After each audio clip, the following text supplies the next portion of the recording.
Madalas nating bilin sa lahat ng ating mga viewers, wag na wag niyong titipirin pagdating sa PMS ang ating mga sasakyan. Kaya nga pag nag-change oil ako, Repsol ang ginagamit ko. Kahit anong sasakyan pa yan, basta Repsol lang ang gagamitin ko. Mapamakina o transmission, kahit differential pa yan, sa Repsol lang tayo nagtitiwala. Pero may mga bagay sa sasakyan natin na pwede kayong magtipid. Kagaya na lamang ditong binibenta natin na Toyota Fortuner. Makikita ninyo, napakadungis nung kanyang makina. Alam nyo ba guys, na kapag nagpa-engine detailing kayo, napakamahal niyan.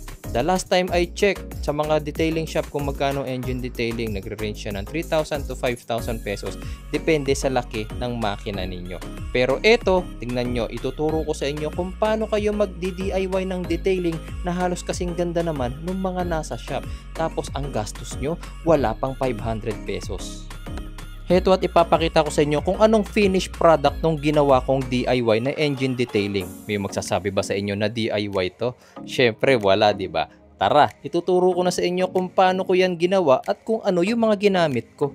Para sa detailing na to, ang kakailanganin natin, dalawang Sparkle 1 vinyl plastic rubber dressing na yan, tsaka yung engine degreaser from Aeropack. Sa mga magtatanong saan ko yan nabili, ilalagay ko na lang yung product link sa video description tsaka sa pin comments. Kailangan din pala natin dyan syempre ng basahan, paintbrush at tsaka foam. Since dito tayo sa makina gagawa, maraming sensors dyan. So pinaka-safe na gawin is tanggalin nyo muna yung connection ng ating battery. Kailangan nyo lang naman gawin is tanggalin yung negative terminal, pero ako since kailangan ko mas malinisan ng husto yung engine bay is tatanggalin ko ng buo yung battery. Dito ay tinanggal ko na rin yung mismong engine cover at ayan, tumambad sa akin yung napakaruming ibabaw ng makina. Heto, bago tayo magsimula, ipakita ko muna ulit sa inyo kung gaano kadumi itong makina ng Toyota Fortuner na to. Tapos mamaya, susurpresahin ko kayo sa outcome. Para matanggal natin yung mga dumi at grasa dito sa ating engine bay, ang gagamitin natin syempre itong ating Aeropack engine degreaser. Ikabit nyo lang yung kanyang nozzle, tapos direkta nyo nang i-spray yan sa mga parts na lilinisan ninyo. Tapos i-ready nyo na rin yung inyong paintbrush. Mas maliit, mas maganda kasi mas maraming masisikip na parts dyan at hindi kakasya yung malalaking paintbrush, kaya mas maganda, mas maliit ang inyong gagamitin. Ayan, so makikita ninyo, ini-sprayan ko muna lahat ng parts dyan ng makina para tumalab muna yung ating engine degreaser. Tas maya maya, ipipaintbrush ko na siya. Tuloy-tuloy lang natin ang pagpipaintbrush hanggang sa matanggal natin yung mga madidikit na grasa na nanikit dun sa ating makina. Tapos sprayan nyo pa ng sprayan. Tapos maya maya, ikukuha na rin tayo ng basahan para punasan naman yung ating mga nilinisan. Kasi guys, hindi na natin yan lilinisan ng tubig. Kaya mas safe tong ginagawa natin dahil nga syempre, chemical na lang at yung mismong brush ang ginagamit natin panlinis. Tapos para matanggal naman ng tuluyan, ay gagamitan na natin yan ng basahan. Makikita nyo dyan, sa lahat ng ina-applyan ko ng chemical, binabrush ko tapos pinupunasan ko ng basahan para matanggal na yung mismong dumi.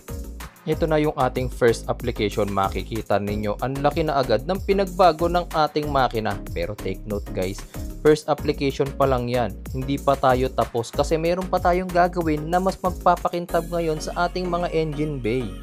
Dahil this time, gagamitin na natin tong Sparkle 1. Safe yan sa vinyl, plastic at rubber. Kaya lahat ng makikita ninyong kulay itim dyan sa ating engine bay, paiitimin natin. Gusto nyo ng sample? Eto, pakita ko muna sa inyo yung cover nitong ating Toyota Fortuner.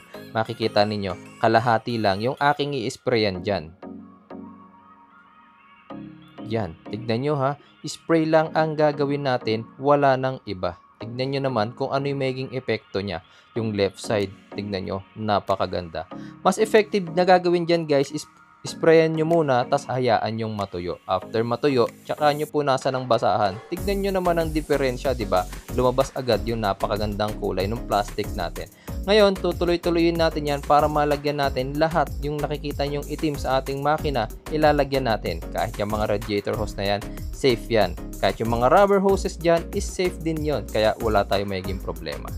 Ito oh, closer look. Tignan nyo, napakadumi niyan, di ba? Halos namumuti na siya. Pero tignan nyo nung inispirayan natin ng Sparkle 1, pumitim siya ulit. Tapos yung parang mga puti-puti na yon, nawala. O, di ba? Kailangan nyo lang gawin dyan mamaya guys. Pag natuyo yan, punasan nyo na. Ang ganda ng itsura niyan. Parang brand new. Huwag nga pala kayong mag-alala regarding sa mga sensors niyan guys. Hindi yan nakakasira ng sensors. At regarding naman dun sa ating mga socket, hindi rin naman yan nakakalutong. Syempre, hindi lang naman tong Fortuner na to ang ginamitan ko niyan. Kahit yung ibang sasakyan na binenta ko noon, nagamitan ko na, kaya subok ko na itong Sparkle 1 na to. O eto, baka meron pa rin hindi naniniwala. Yung engine cover ng Fortuner, sprayan din natin ng Sparkle 1. Ayan, tignan nyo. Yung mga na-sprayan ko, umiitim ng sobra. Akala nyo pintura yung nilalagay ko? Hindi guys, nire-restore lang niya yung original na kulay ng ating engine cover. Tignan nyo, napakaganda, diba? Eto guys, tapos na tayo. Ngayon nyo sabihin sa akin na DIY lang to kung hindi nyo napanood yung aking video. Diba? Parang shop ang gumawa, pero yung gastos, napakaliit.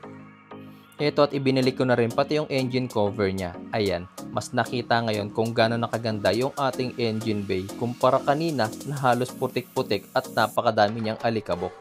Pati nga pala sa mga stepboard, since plastic din yan, Sparkle 1 din ang aking ginagamit. Pwede rin to sa ating mga door sidings guys, basta nakikita ninyo na plastic, rubber or vinyl, pwede. Para sa final touch, Aeropack Aircon Fresh. Kailangan nyo lang gawin, paandarin yung makina, buksan yung aircon, tapos i-snap nyo tong ating Aircon Fresh na yan at hintayin yung maubos yung laman. Tapos isarado nyo yung mga pinto. Pagbukas nyan, napakabango.